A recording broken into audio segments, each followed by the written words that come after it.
cuts left at the 20, lots of room at the 30, headed to the near sideline, one man to beat, makes the move at midfield, coming to the near side at the 30, he's at the 20, he's at the 10, 5, touchdown, Kentucky! And with that, we're off and running with another episode of Believe in Kentucky. We got Jalen Whitlow, the QB, back with us in the fold. Aaron Gershon from the Cat's Paws. Jay, man, we jump back at you. It's been a little minute since you've been on with us. How you doing, man? And glad you're back with us this evening, man. I'm good, man. Glad to be back on. I enjoy doing this on Wednesday nights, man. So, good to connect with the Big Blue Nation and whatnot, and talk about all the things we got on the horizon. But yeah, man, just glad to be back on, man, and ready to get this thing started. That's it. AG, man, I guess you'll be at Kentucky Proud Park, hopefully for the next several days. Yeah. This weekend, got Western Michigan starting it off Friday at noon, right? That's right. Noon game against Western Michigan, and then, Indiana State and Illinois also in that regional. It is definitely a tough draw, I think, here in Lexington. I mean, Western Michigan's a game you should probably win, but Indiana State's a really good team that kind of got snubbed from hosting that we'll get into a little bit. And then Illinois obviously won the Big Ten, which, you think of the Big Ten with football, basketball, they're kind of the, 1A, or I should say 1B, 2 to the SEC. It's not quite that way in baseball, but still they did win that league. So have some really good things going offensively there. So tough regional, but I'll be there all weekend. Hopefully next weekend as their road to Omaha runs through Kentucky Proud Park for the first time in school history. Mm-hmm. It's crazy. That's the history that's being made right now. I think, like the first, if I'm not mistaken, first time they won 40 games in 2 consecutive seasons. So right. that's first time they're in the NCAA tournament in back-to-back years. Mm-hmm. And home field throughout. Sounds like the NFL, number 1 seed, but they are the number 2 overall seed nationally behind Tennessee. So home field until they get to Omaha. As long as they're playing, they're at home until they can get to the College World Series, which is the goal if they can win that regional and super regional. So, good stuff. Yeah. We put the clip out on YouTube where we had Trevor Fitz on, the director of player development. I think that might have been an episode you weren't on with us, Jay. Aaron. It was me and Jay. But, the question then going into the season, what do you need to do to start stacking good seasons on good seasons? Or why do you think you're in position to do so? And, he listed the roster construction. He talked about the schedule. He talked about experienced players. And this was, I don't know if they'd even played a game yet, or they might have had 1 season under their belt. And it's played out that way. Here they are, with another good season and more SEC wins than they've ever had. And, co-champs of the East. So they went out and did what he said they were going to do, and they're of course looking for more. They put themselves in position to get more, and they're looking for more this weekend. Yeah, no, absolutely. They're in the best position they've ever been to finally get to Omaha. And again, 2 weekends at home if you can get to the second weekend, but man, they got a really tough draw. And I think, first of all, it's important to explain. There are a lot of people like, oh, why did Kentucky get Indiana State, right? Indiana State's a team that probably could have hosted, number 10 in the RPI. They didn't play too many quad 1 games, playing in the Missouri Valley. But still, they're a team that made supers last year. They're a team that was probably snubbed from hosting. And they were actually supposed to host supers last year, too. And there was issues with the field or renovations or something they couldn't push back, so they ended up having to go to TCU and they got swept down there. But they got robbed last year. They got jobbed kind of. They sure did. So 1, they're going to be out for a vengeance because of that. But 2, Indiana State. I lost my train of thought. Oh yeah. So how the tournament works with seeding, it's not like the basketball tournament where, they go and seed every single team. Like Kentucky this year, I think they were the number 9 overall seed in the basketball tournament, which would have made them the highest 3 seed. It's not like that in baseball. They seed, the teams 1 seeds, 2 seeds, 3 seeds, and 4s.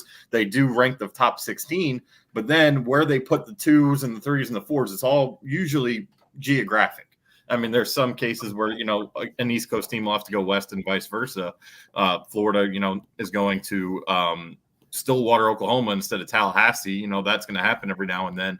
But usually they make an effort to keep teams, in a reasonable travel distance. So Indiana State's a team that's, 2.5, 3 hours down the road in Indiana. Illinois is only, 6 hours away or so from here. And then Western Michigan, a little bit of a hike, but still, a doable travel, not a long flight if they're flying, not a crazy bus trip if they're bussing. So that's why they got Indiana State.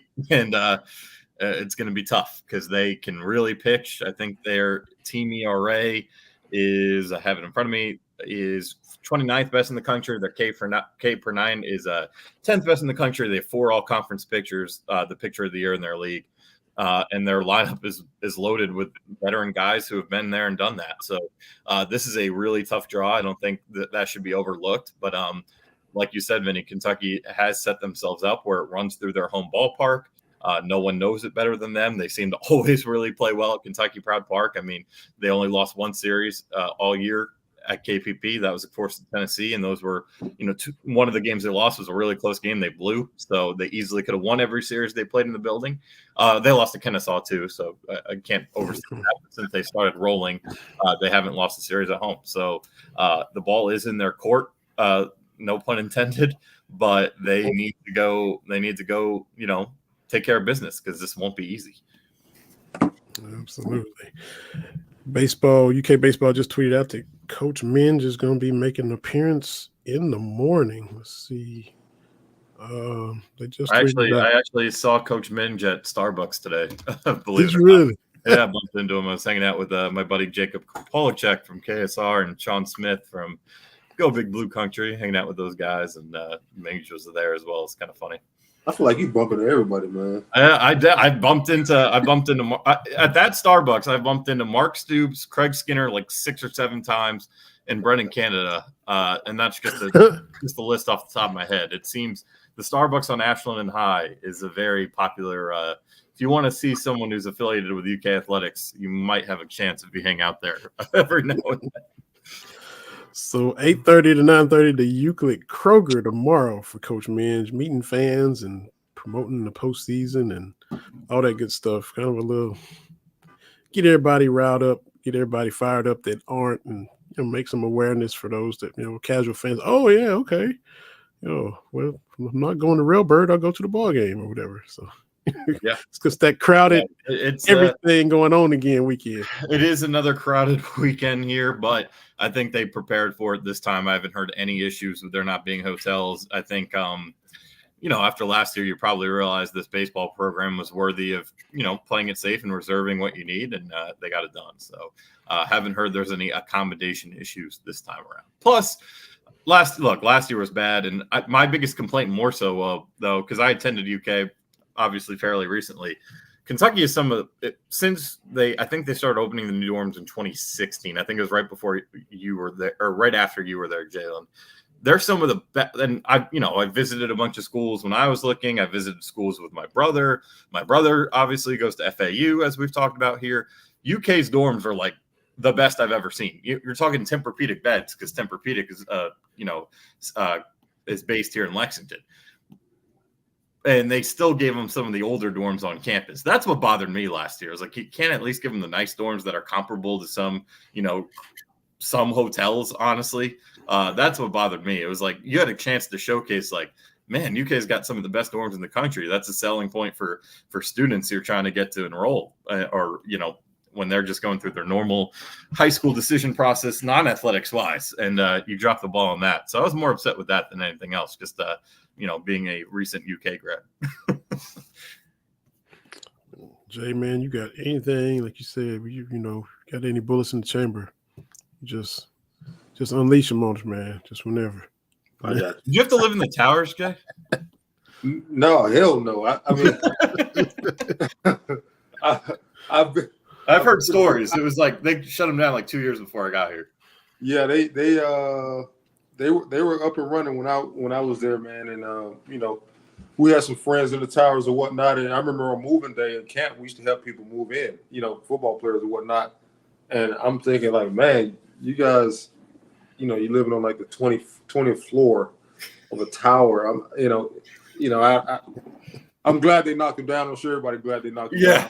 Yeah. It took them a while to do that. They were like a staple. Yes. On that side of Lexington, though, you get close enough, you can see the towers. Oh yeah. But at the end of the day, the living conditions in there, man, opposed to, what was, because I lived in Baldwin Hall. So okay. Yep. When I moved in to Smith and Baldwin are next to each other, right? Yeah, that's where those are the ones that they're not bad, but that's where they put the teams last year. Those are the ones, Right. So we lived in Smith in summer of 12. We moved to Baldwin for fall of 12 and spring of 13, where the freshmen stayed.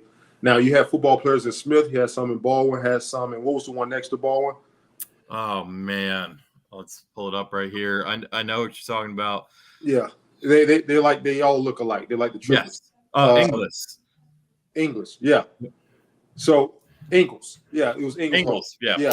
So, I lived on North Side campus when there was a new dorm. Across the street, when we moved in 2012, across the street, I had the worst dorms on campus by far. Right.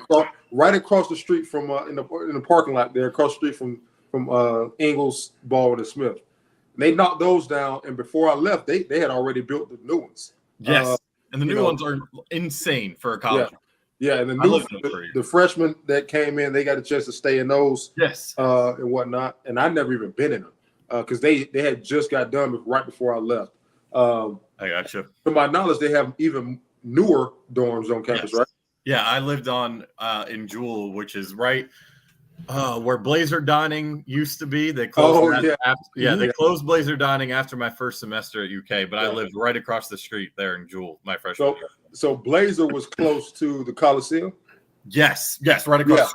Yeah. So, and that building, by the way, the Blazer Dining building is now the journalism school because Grehan got bought by engineering. So I got 1 year at Grehan, and then all my classes, at least major wise, were in that Blazer, in the old Blazer dorm rooms. Like the classrooms were the meeting rooms, and the teachers' offices were old dorm rooms. It was insane. Wow, and they're still in there. So some of my buddies who are, just finished up college, or Cole Park from the Colonel, one of my good buddies there, they still have to take classes in that godforsaken building. Because they had the student center or student union.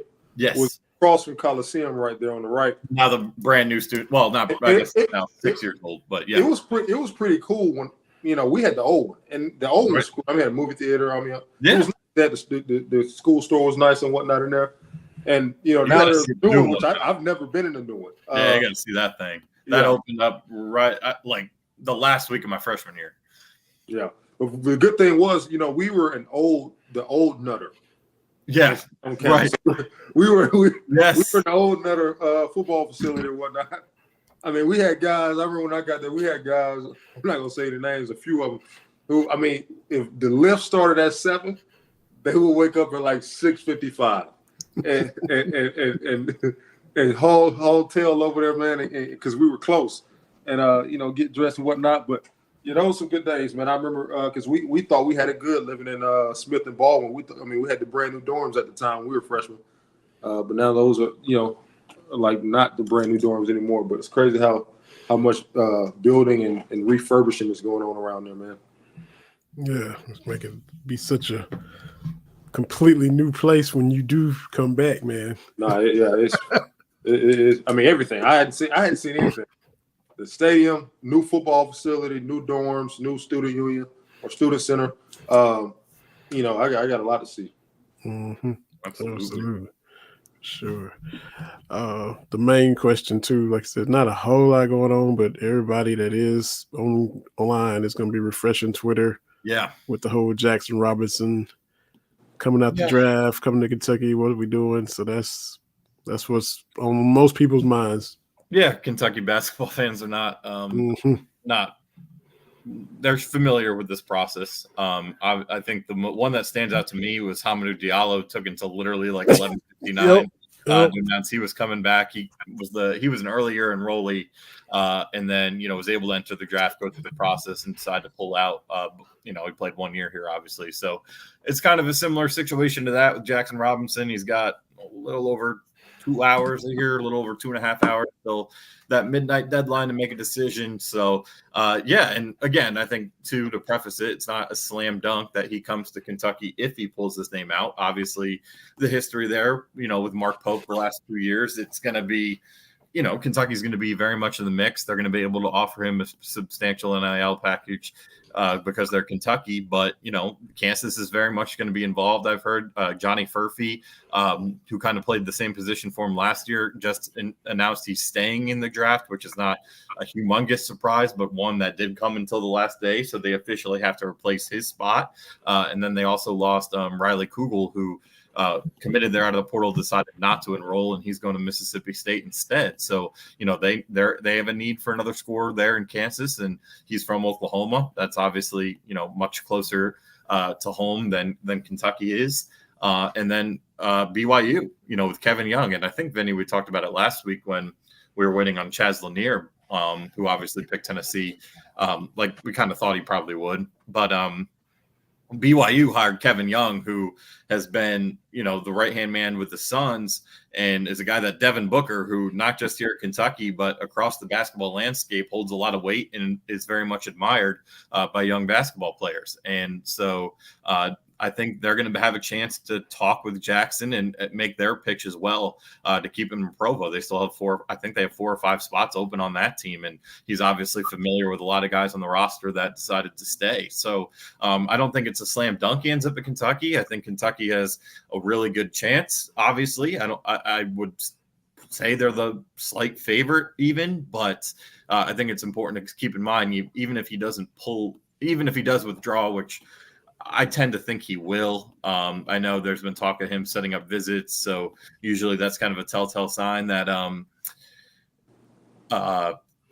that he's going to pull his name out.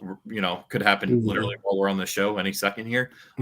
But just keep in mind, like, there's going to be a little bit of a process. There's going to be a recruitment. I don't expect Cody Feger to come out with a boom tweet tonight, tomorrow, or the next day. Like, we're in for, I don't know how long. I'm sure he'll move pretty quickly here. I know Kentucky gets its team on campus by June 10th. I'm sure other schools are starting to do that process this week, next week, the week after that. So I don't think he's gonna wait too long. He's definitely been recruited throughout this whole thing. He has an idea of who the suitors are going to be, but just keep in mind, like, you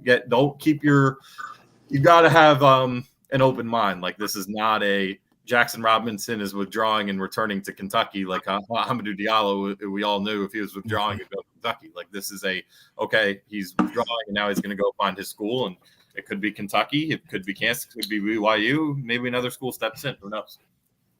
And can't really be mad at Chaz Lanier either, because we just had the kids from Kentucky do the same thing. Travis Perry stayed at Kentucky, even though the coaching change happened. Trent Noah, when the coaching change happened, was able to get out of his NLI to South Carolina, and so Chaz Lanier is from Nashville. He went to his home state school, so can't be mad at him for doing the same thing that the Kentucky kids on the roster did as well. So would you love to have him? Could he possibly be that bucket getter, that missing piece that everybody wants on the roster? Sure. Possibly, but I'm not sweating it. Even if you don't get Robinson, I'm not sweating it, because if the coaching staff was incompetent and just goofing off and not doing anything, we've seen what they've done in a short amount of time. Absolutely, we've seen all the booms. They're still getting moved in and already on the job. So if that wasn't the case, then okay, maybe you have reason to worry. But they are about that business of putting together a roster and in a short amount of time, not a lot of pieces, and they've done a great job. And even if they don't get a bucket getter, I think with the pieces they have, they're still going to be competitive, and they're going to be all right. So I'm not sweating it. And look, me worrying ain't going to help anyway. So, you know what I mean? It's not. Obviously, it's not. But look, you got to think of it like neither Chaz Lanier is a little bit different because he's playing in North Florida, right? So it's hard to know just how impactful he's going to be now on the big stage at Tennessee. He had one amazing year last year, but before that, didn't do much his first 3. But again, Tennessee, that's his home state. It's a great get for them. I still have some questions about their roster, but I think obviously he helps them a lot and solidifies some things at least. But more importantly, with Kentucky, I think there's 2 things important to keep in mind here. I think one, even like Jaxon Robinson I think would be a great player that would probably be your number 1 option on paper, can really probably raise the ceiling of this team at least slightly. But at BYU last year, which you look at the 2 rosters, it's pretty comparable just from a who would you rather have roster, right? Because BYU was a very good team in the Big 12 that was a 6 seed in the NCAA tournament. Like, they were no pushover. They obviously had a tough loss to Duquesne, and that can't be ignored, but they had a really good season. And obviously Jaxon Robinson was their best player, but wasn't enough to quite push them over the edge to that cream of the crop in the Big 12 and in the NCAA tournament. Can he do that here, where I do think overall probably it is a little bit of a more high ceiling, definitely more experienced roster, maybe, but I don't think he's a guy that you can say either is a slam dunk he's going to be incredible at all, because again, the Big 12 is really good. He was the Big 12 player of the year, but it's a different beast here at Kentucky. And look at the SEC right now, man. It is the way Alabama just got Mark Sears back. They were already the preseason favorites to win the conference. Now they get the best player that's coming back to the conference, right, with Connect and Reeves leaving. Ole Miss is loaded going into this season. They're Arkansas, as much as you want to say, like, they're going to be, Cal's they're not going to be a pushover. They're going to be a good basketball team. They're going to be an NCAA tournament team that could have the ceiling to make a second weekend. And you just go down the list. It's a tough league. So Jaxon Robinson's going to be walking into something that I think is a little bit of even a step up from the Big 12. So he's not a slam dunk to be, and he was also a 6-man. So he was coming off the bench, where I would think he'd be your starting 2 or 3 on this team. So there's still some questions even then if they add him. I don't think it changes I think it does raise the ceiling, but not enough where if you lose them, you should be sweating. And like you said, there's nothing you can do about it, so don't worry about it. But there's also, Will Riley, the freshman, is a guy that maybe you're still able to get and reclassify. They have a 13th roster spot. If they want to get 2 high upside guys, there are different ways around it if they don't get Jaxon Robinson. But you'd love to have the most proven guy out there. Absolutely. We talked about them meetings in Destin going on, and these questions just couldn't help be asked. But Calipari says that he thinks the Pope hire is a great hire by Kentucky. I mean, I don't know what even if he didn't, what do you think he's going to say? Or you probably wouldn't expect him to be petty or throw shots right there. But even if he doesn't think it is, he said it was a great hire. So, and we saw him at the I don't know if it's a draft combine or whatever. They were, hanging out. Yeah, So there's that, and that's just going to be a recurring little theme throughout the season. Anytime it'll build up and up until that game when Arkansas is here at Rupp, it'll just keep building and building and building. But again,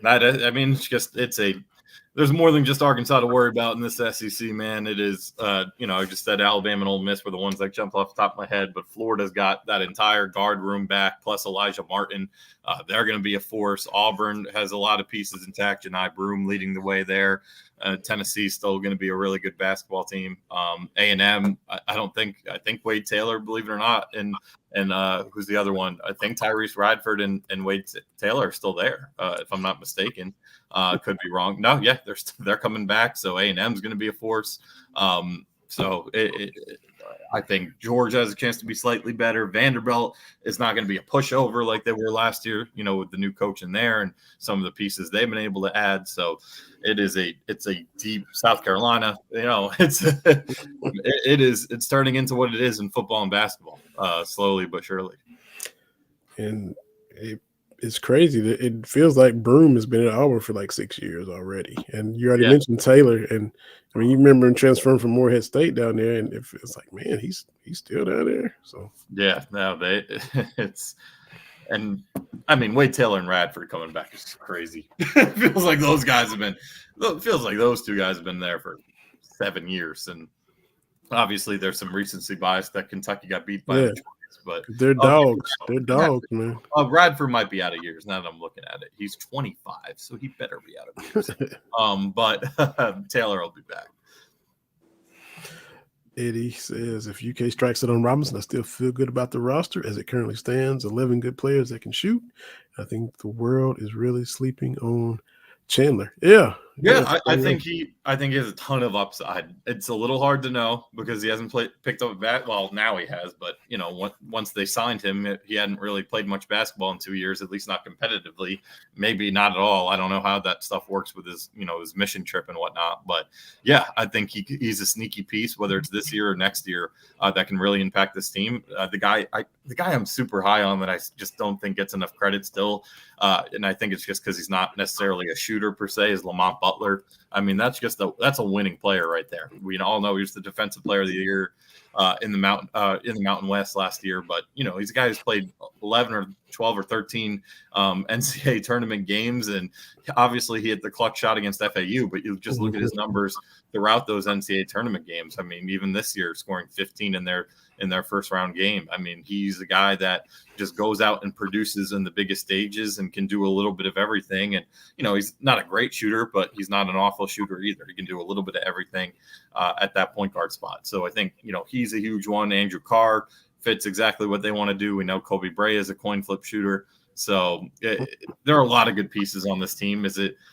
a top 25 team? Probably. Is it a top 15 team? Probably not. But for year one remember what the reaction was the night he got hired. It was all hell broke loose. The program's dead, whatever. For year one, given what he's been able to assemble when he walked in, really zero players, because I know Travis Perry was signed, but you still have to go and re-recruit him and affirm to him that you want him here. He's done pretty much as well as you could ask for here. And it is also important to remember it is year one. You can't go 4-28. You can't go, you can't go 10-20, right? But you can, if you make the NCAA tournament year one, it's not going to be Tubby Smith and it's not going to be Kenny Payne. It's got to be a lot better than Kenny Payne. It doesn't have to be Tubby Smith, and who obviously inherited a lot of those pieces, but still winning a natty year one. It's just, I understand Mark Pope he's saying all the right things about expectations, and he's going to call the season failure if they don't win at all, which is great and refreshing. But it is important to keep in mind, like, this is year one. This is pieces that have never played together before ever. Like, I don't even know if Trentno and Travis Perry played any AAU together. I think they always played against each other. So it's, there's a lot of working parts that it's going to be a grind, but there's also a lot to like. Absolutely. Of course, we're live, as y'all know, Facebook, Twitter, YouTube, Believe in Kentucky. Follow us. Got our link tree stuff there on Believe in Kentucky on the Twitter page. That gives you access to the Instagram and TikTok and all the other platforms. So we appreciate the comments. Appreciate when y'all interact as well. So keep on doing that. Subscribe and follow everything and keep up with all the episodes that we put out. And we definitely appreciate it. You also got merch as well. Go to shop.believe.com, shop.belev.com. Got the Cat Daddy shirts available in blue and white and gray. And we got those Everett's to Eddyville shirts for Trent Noah and Travis Perry, being from the east and west side of the state of Kentucky. So go and get yourself some merch, and definitely appreciate that as well. Josh put a comment. We talked about those guys being Janai Broom being there for a long time, saying they're the new Perry Ellis because he played at Kansas for 63 years. And that was before the COVID years. Yeah, that's right. I feel like he's still playing. It might be. He was a fixture on that Jayhawks roster for decades. Yeah. No, I forgot about Perry Ellis. Perry Ellis old as hell, man. Yeah, but I was wrong on Radford. He's my age, so again, I'm hoping he would be done by now. I graduated college, going to be coming up on 4 years, or is 4 years. But yeah, Wade Taylor is going to be back there. Anderson Garcia, just looking through it, a lot of guys that Solomon Washington, just guys we've heard down there in College Station. Henry Coleman, just very, very, very familiar names. That's college basketball in 2024. And Taylor's only a true fourth year, so it is what it is. And Buzz just maximizes what he has, even if they kind of scuffle through the regular season. Come tournament time or SEC tournament time, at least he kind of maximizes. They've went out of tournament early a few times in March, but he still just. It feels like he always gets the most out of what he has, and he has some pretty good talent down there too most of the time as well. So, and definitely had our number last year, as we know. Like you said, that recency bias for sure, Aaron. One thing we say for Jalen, though, we talked about it. We messaged each other about it, but didn't say it during the episode. Was that James Franklin, the allegations about him, kind of coercing or whatever you want to say about the medical staff as far as guys were injured, manipulating, imposing his will, whatever you want to call it. Philadelphia Inquirer had a story about a couple of former medical staff people talking about that with Mr. Franklin. So we saved that for when you were back, Jalen. Sure. Yeah, that was crazy. But like I told y'all, pre-show, that I'm not surprised. I mean, that type of thing, if I had to guess, man, that type of thing go on a lot. So, again, there's always a touchy subject when you're dealing with people's health, and especially nowadays with the mental health part too, because we all know that the physical health of an athlete is directly tied to the mental health of the athlete. When they can't touch the field or they feel like they're being forced back onto the field when they're not ready, is a problem, because like I said, it's directly linked to the mental health. But anytime you're manipulating medical things, I should say, it's never good. He can get in some trouble with that. But like I said, man, this is a thing that I'm sure goes on everywhere. I mean, I've been on teams where it kind of went on, where I've seen guys with injuries who probably shouldn't be back on the field yet, but they're back on the field. So it happens. You don't ever want to see that. Especially, you can get into the concussion thing too, because now, what type of coach are you really when a guy has a concussion or some type of neck or head injury, and you're forcing the issue to get them back on the field? Do you really value these people as human beings at the end of the day? And that's what a lot of players now look at more than ever. Parents now look at more than ever, because I could be honest with you, man. When I was coming out of high school, we didn't even care about it. At the end of the day, I mean, it was a little bit different. And this was only 2012, 2011. And it was a little bit different. Now, people are much more aware. I think social media, just the new studies that come out about concussions and, brain injuries and CTE, and that whole thing has changed some things. But any injury, right, you never want to manipulate the process and push kids back on the field before they're ready, or, even manipulate the process and hold kids off the field when they are ready, because I firsthand experienced that. So it's coaches are really, really powerful at these Power 4 schools. It's funny to say Power 4 now, but coaches are really powerful at these Power 4 schools. They are some of the highest paid state employees. Absolutely. And not only that, they hold. I mean, if you're talking Alabama, Nick Saban, when Nick Saban's at Alabama, he's probably the most powerful person in the state. You can say whoever else you want to say, but at the end of the day, when people think about Alabama, they think about Nick Saban. You say Penn State, you think James Franklin. Or you say Pennsylvania, you think Penn State. You think Penn State, you think football. You think football, you think James Franklin. And these people are extremely powerful and extremely influential, and and have a lot of pull, and they can get things done, because you always got to think, if I'm that trainer, maybe it's my first few years doing it, maybe I'm not really I'm not really tenured that well, and I'm brand new, or whatever the case may be. You always have in the back of your mind, at the end of the day, this person can get me fired if I don't do what he want me to do. Right. This person can get me out of here. I could not have a job if I don't push this player back on the field before he's ready. and now I'm part of it. Now I've been, kind of linked to something that really has nothing to do with me, but it does. So it's just a whole slippery slope, man. And you get college football and football in general at the high levels, dirty business. It is what it is. Call a spade, man. It's dirty business. It's dirty.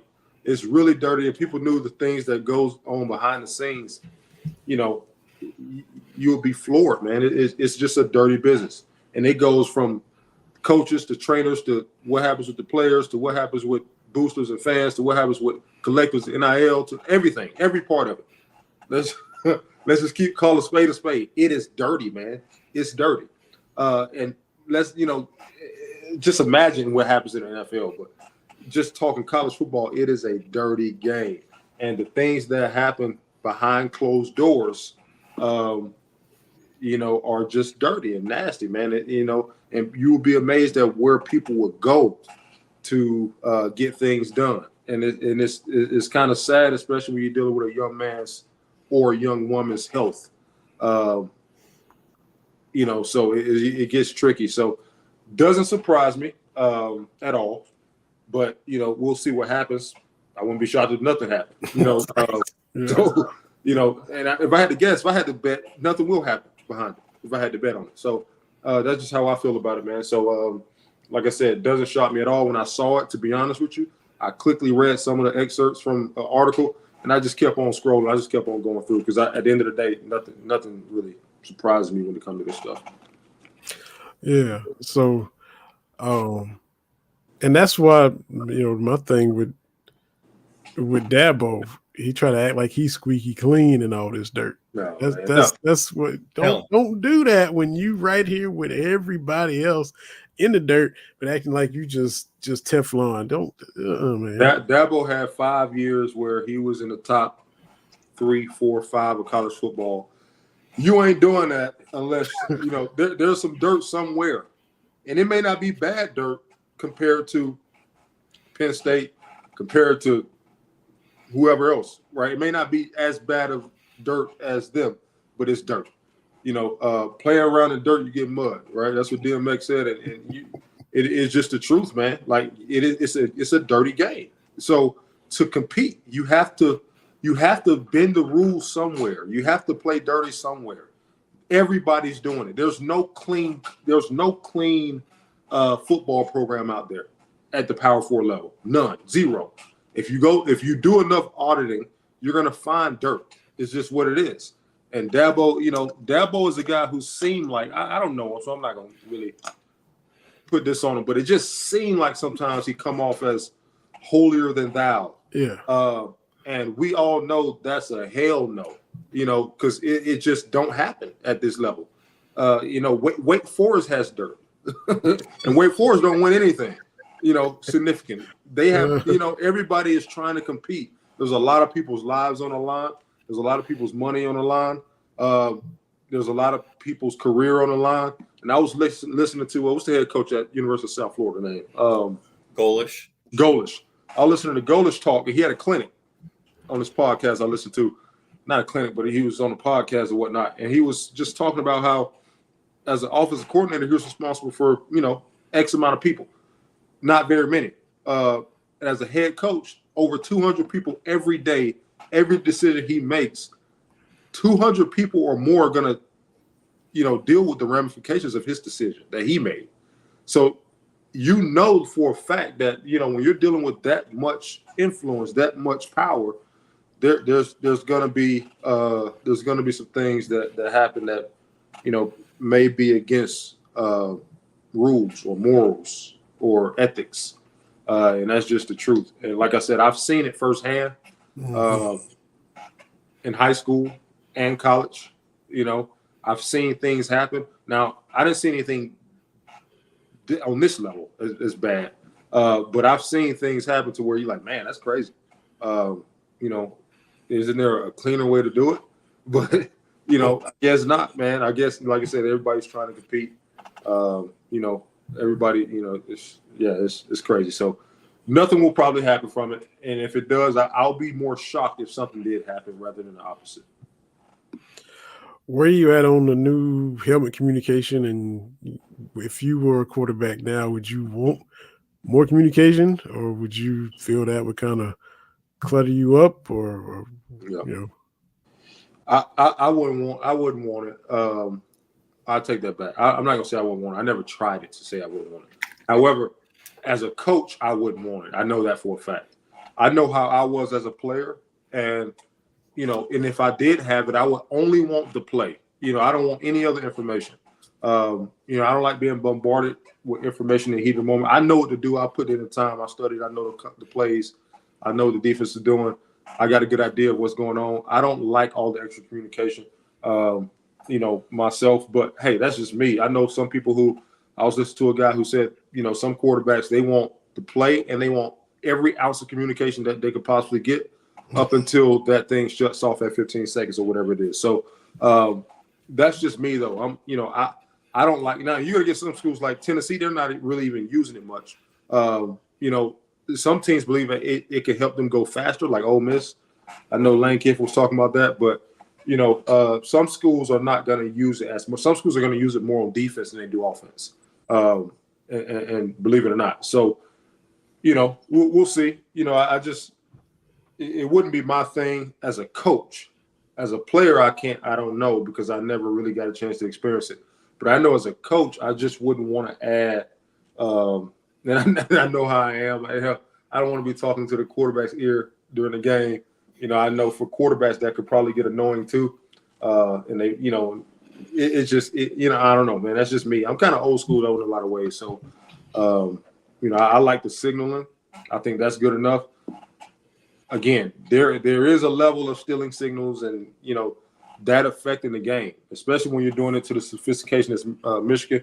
And we just talked about the dirty things that happen in college football. If you're doing it to that level, yeah, you can affect games. However, it is hard pressed for a team to steal a signal, their coach to relay it to their players in time so he can relay it to the rest of the guys before the ball snap. That's just hard to do. Now, if they're doing what Michigan is doing, they're watching you weeks in advance, and they got guys in shades and hats on the sideline. That'll make it easy. If they going that far, then damn. They can really influence. But I just think it's hard, man. Especially when you got a team that's playing with any tempo. Now, if you're playing like Kentucky did last year, and you may be able to get it in time and whatnot, but if you're playing with any tempo, right, good luck trying to get that signal, process it, or send it in to a guy on the field, or the guy on the field somehow get it, and then relay that to the players before the ball snaps so they can get lined up to where they want to be. Realistically, I've been playing football all my life, been coaching for 8 years now, and I just don't see it happening. Even defensive coordinators tell me that. He was like, look, we could get your signals all we want to. It's hard as hell to get that thing on the field and get it communicated to all 11 players before the ball is snapped. You can't. It's hard to do it. Now, it may help you as far as making adjustments, like at halftime or on the sideline. Say, hey, if y'all hear this call or if y'all happen to see this signal, this is what's coming. But now you're asking players on the field to see multiple things and get multiple calls and try to listen for their calls and their own team's call. You know what I'm saying? So you're dealing with a lot. So that's my thing. I know some people may say, hey, that's BS. Some coaches may say, they don't see it that way. But that's just how I see it, just because I signal our plays. And, I don't care if the other teams see our signals. I really don't. See it. Get it to your players in time before the ball gets snapped. And then if you do that, then, we need to find something else to do. So you super, super tempo with your offense? You really quick? In practice, extremely fast. I think we need to get as many reps as possible, but we don't always play like that in the game. If I were at a school where we had 100 and something players where we don't have to play guys both ways, we would play extremely, extremely fast. But I haven't been at a school yet to where we have the numbers to really do that. We got a few guys playing both sides of the ball, and you can still do it in spots. So we pick our spots. Now, we don't snap the ball with 3 seconds left on the play clock, but we pick our spots to when we want to go fast and whatnot. And we could use pseudo tempo, huddling and breaking the huddle fast and getting lined up fast. So you can kind of break the huddle whenever you want because you're still using tempo, but just in a different way. You're lining up fast after you're breaking the huddle, and now the defense is scrambling to figure out what the strength of formation is to try and get set. So that's a way to use it. It's a way to use it coming off the field. So like 1st and 10 of the start of a new drive, you can get them to huddle and break the huddle and do it that way as well. That's how some teams use. You see some of those tempo teams, like sometimes Tennessee does this, or a team like Ole Miss may do this, where they can't huddle on after a kickoff or a punt on 1st and 10. They can't tempo you really. But how they can do it is they can get in the huddle and break that huddle and cause you to have to communicate and make adjustments on the fly. And that's one way they use like pseudo tempo on like a 1st or P and 10 after a change of possession. So, we try to implement those things. I think it's a weapon. I mean, the rules allow us to use them, so we try to use them. So that's how we do it. But no, we don't play like Tennessee fast the entire game. With the numbers that we have, we got a few guys that play both ways, and I think, at the end of the day, you need them in the fourth quarter. So you got to kind of be smart and pick your spots when you want to use it. That's how we kind of do it. Makes sense. Let's see, and you don't want to nerd out or drop out his knowledge, but we appreciate that, man. That's just like I won't say basic stuff, but if you watch football, people who really are analytical when they watch it, they pick up on that stuff. I mean, you can see it, where teams try to use it. And you got teams who believe, like this argument, and y'all probably see it on social media. Y'all remember the Chris Sims, John Gruden clip, yeah, where he gives him, a 20-word play call or whatnot. And there are people who believe that that's better than having a 1-word play call. And they believe that because if I could just tell everybody what to do, isn't that the simplest way of communicating to everybody what they're doing, to send a play in? If I could just say, hey, whatever, 200 jet, F this, H this, Y this, T this, whatever, and they kind of go down the line and pretty much tell everybody what they have to do. Or you have a number system where you say, hey, 379, F scat or F angle, whatever that is. You just told everybody by numbers what everybody has.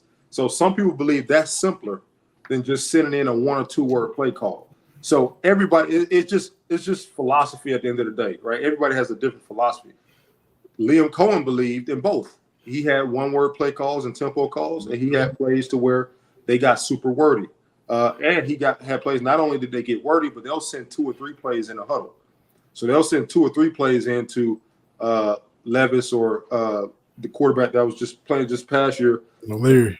Yeah, Leary. And he'll call 2 or 3 plays in a huddle, and they can kill to go to the next play and maybe kill to go to the third one, or alert to go to the next one, or alert to go to the third one. So everybody has different philosophies at the end of the day, man. It really just depends on, how did you kind of come up? What did you believe in? I'm pretty sure it's the same thing in whatever you guys do with your work. Everybody has different philosophies and how they do things. And no philosophy is wrong. There's people who win national championships with 20-word play calls. There's been people who, like Clemson, who've won a national championship on a play call that was literally 3 words on their game-winning touchdown pass to Hunter Renfrow. Mm-hmm. So, everybody, it really don't matter. What do you believe in? Can you make the team believe in it? Can you make the coaches believe in it? And can you execute it at the end of the day? Absolutely. A couple more little comments. Jaxon should make the most fist commitment by doing it during Can't do that on Friday. Can't do that when there's a deadline, but it's got 2 hours. We've got 2 hours. Mm-hmm. Yeah. So does it look like Oregon for Wooga Poplar? It's hard to know. I know there's been some talks and some reports out there that, he might be trying to line up a visit to Kentucky to Arkansas, but, right now the only visit set is Oregon. He took one to Villanova. He's a Philly kid, so it's hard to know exactly if, that's let's drive up the price and involve Kentucky and Arkansas, who are obviously two of the bigger NIL, powerhouses there are in the country, or is it, is it serious that maybe they haven't lined up a visit because Kentucky's, waiting on Robinson first? Who knows? But I guess you got to still consider him an option until he's officially off the board. And then, it's Jaxon Robinson's obviously the top target. I think Will Riley, the freshman or 2025 prospect who very well might reclassify to 24 is Price, and then Poplar. But Poplar's a really good player. Obviously was a kind of similar to Lamont Butler, where he was, a huge part of a deep March run and has that March experience that would be pretty significant to add. But it's hard to really know where he's at. He's kind of the guy I've heard the least about the last couple of weeks. Interesting stuff. He's a little bit before, well, definitely before y'all's time as a player, even before my time as a player, but Bill Walton passed away. Oh, yeah. And I mean, look, I was a kid at the tail end, like when the Celtics won it in '86. I was little, and he was, already kind of banged up and had been through a ton of surgeries and all that at the end of his career then. Won a title in '77 with Portland. On the '86 Boston team that won it, of course, it was a beast at UCLA. When you get Kareem and then, Lou Alcindor / Kareem and then Walton back to back. I mean, no wonder they won 8-10 titles in a row at UCLA out there in that run in the 60s and 70s.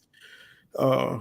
The young kids know Bill Walton as the announcer. If you stay up late watch some Pac-12 games, Pac-12 after dark, and he was how wild. Obviously not to make light. It's just crazy how that works. Where he's kind of I would say he's the face of the Pac-12. Honestly, he obviously no one was a bigger advocate.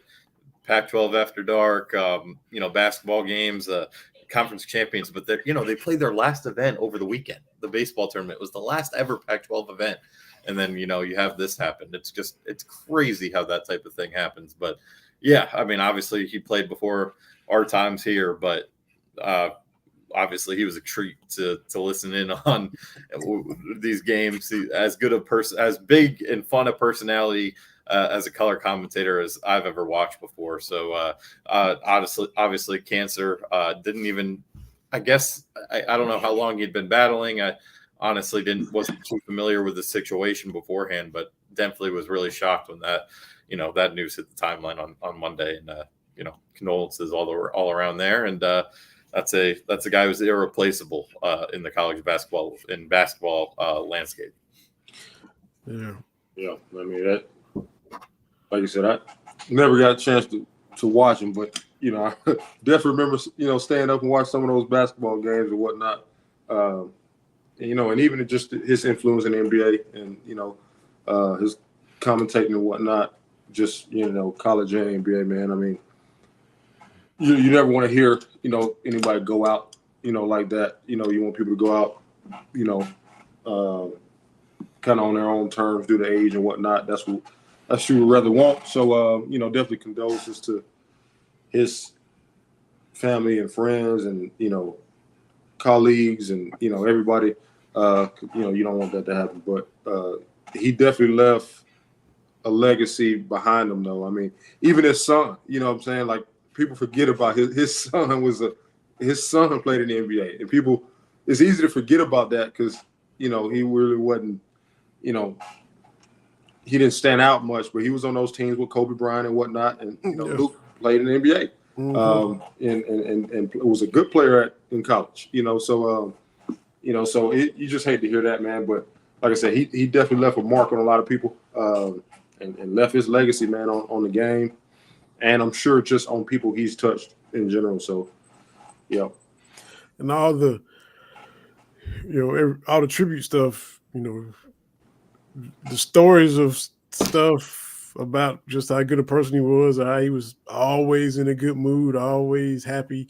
even though, maybe the commentating would maybe come out of left field with that little Grateful Dead flavor and all that. But all the just he made you feel comfortable around him. He was friendly. He was nice.